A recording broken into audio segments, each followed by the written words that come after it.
Yan yo guys, isang panibagong araw at syempre isang panibagong vlog na naman po tayo mga katasyo. Yan, kaya po tayo nabiyan sa may mga katasyo sa may Pulilan, Baliwag mga katasyo. At syempre yan po yung kasama natin na si Mr. Anthony. Yan, shoutout po sa lahat mga katasyo. Era na po tayo mga katasyo sa may Bustos Bypass Road mga katasyo. Yan mga katasyo, maraming shoutout po sa inyo. Maraming shoutout po followers mga katasyo. At syempre maraming shoutout din po sa ating kamati na si Ernesto Taparan Jr. mga katasyo. Yan yo guys, syempre dire-diretso lang tayo sa biyahe mga katasyo.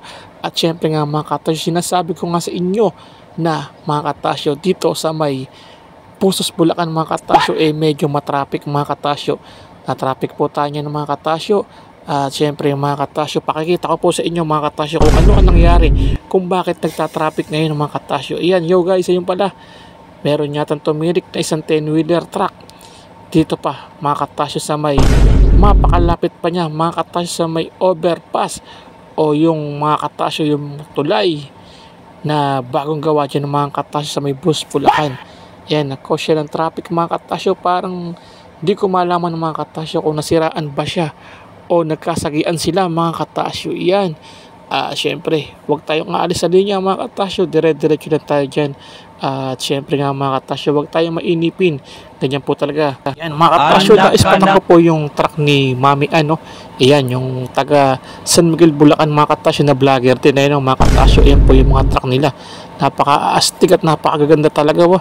Ayan, shout out po Mami Ayan sa vlogger po natin mga katasyo. Vlogger din po yan mga katasyo. Yan, nakatulad natin, kaya lang mga katasyo medyo sikat na sila, tayo hindi pa. Ayan, syempre tayo, huwag tayo mag-alala at palang araw mga katasyo makikilala rin tayo yan mga katasyo. Ayan na mga katasyo, ayan po yung cause ng traffic pala mga katasyo. May nagkasagian po pala na isang 10-wheeler tsaka mga katasyo parang Toyota Avanza yata ang tingin ko dyan mga katasyo. Syempre mga katasyo, meron tayong kagit dito sa bandang kaliwa na truck din mga katasyo. Syempre pinagbigyan na natin at baka mamaya tumalaw pa tayo magkasagian dyan mga katasyo sa may Bustos. Ayan mga katasyo, yan po yung pinakatuloy na bagong gawa dyan o overpass mga katasyo. Talaga namang grabe nangyari mga katasyo. Ayan kita nyo naman yung 10-wheeler mga katasyo na yan po yung nakasagi sa Avanza sa may bandang kanan niya. Hindi sila nakabigayan mga katasyo. At syempre tayo naman dire-diretso lang tayo mga katasyo sa ating destinasyon.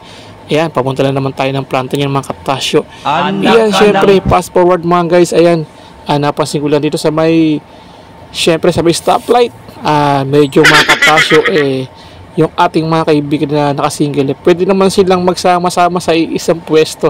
Pero mga katasyo, tingnan nyo ginawa nila para pilahan yung karsada mga katasyo. Kaya kita nyo, napakalaki pa ng space. Pero mga katasyo, hindi tayo makaporma o makapwesto kasi nga mga katasyo baka masagi natin sila, yung ating mga kasamang rider. Yan, shoutout po sa inyo mga guys. At syempre ingat po sa pagmamaneho araw-araw.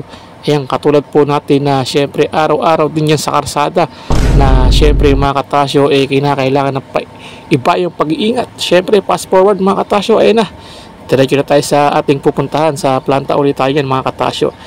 Pipika po ulit tayo para po sa araw po ng pang 31. Ayan, shoutout po, pika po ulit tayo sa planta yan mga katasyo. Syempre diretso lang sa hamon ng buhay mga katasyo. Wag po tayo susuko. Ganyan po ang buhay na isang truck driver, ang buhay na isang ama at ang buhay na isang namamamilya mga katasyo. Yan, diretso sa hamon ng buhay mga katasyo. Wag aayaw, wag susuko, dahil meron pa po tayo mga pinag-aaral at mga binabayarang utang mga katasyo. At syempre nga mga katasyo, fast forward uli. Iyan, inumaga na tayo. At syempre mga katasyo, dito na po tayo sa planta niyan. Pumunta muna tayo sa office ng Yunako mga katasyo. Nakiusap sana tayo na baka kung po pwede tayo makarga kagad kasi nga mga katasyo may papasaksak ulit tayo sa rabies yan mga katasyo. Kaya lang mga katasyo sa kasamaan palad mukhang hindi tayo napagbigyan at gawa nga mga katasyo na hapon mag-aalas 12 ng mga katasyo pa rin tayo. At syempre fast forward mga katasyo, balik tayo sa truck. Ayan, nagluto na po tayo ng ating aagahan, pansit kanton na maitlog, syempre yung mga katasyo, at saka isang biskwit. Yan po yung ating aagaan ngayong araw po ng Biyernes mga katasyo. Pinagsamang vlog ng Huwebes tsaka Biyernes mga katasyo. Yan po yung araw-araw o minsan natin kinakain sa truck mga katasyo. Hindi po tayo po pwedeng kumain ng ganyang araw-araw kasi nga po mga katasyo medyo masama rin sa katawan yung sobra ka sa alat. At sa syempre yung mga katasyo sa Pansit Canton. At syempre yung mga katasyo, tinanghali na naman. Ginawa naman ni parang Ernest at parang Junior mga katasyo. Ayan. Pinakain naman po tayo niyan mga katasyo. Inaya po tayong kumain ni parang Ernesto. At syempre mga katasyo, di naman tayo makatanggi. Talaga naman napakabuti po ng ating kabady na yan mga katasyo na si parang Ernesto at parang Junior. Shoutout sa iyo buddy at maraming salamat po sa panonood. Mabuhay ka buddy.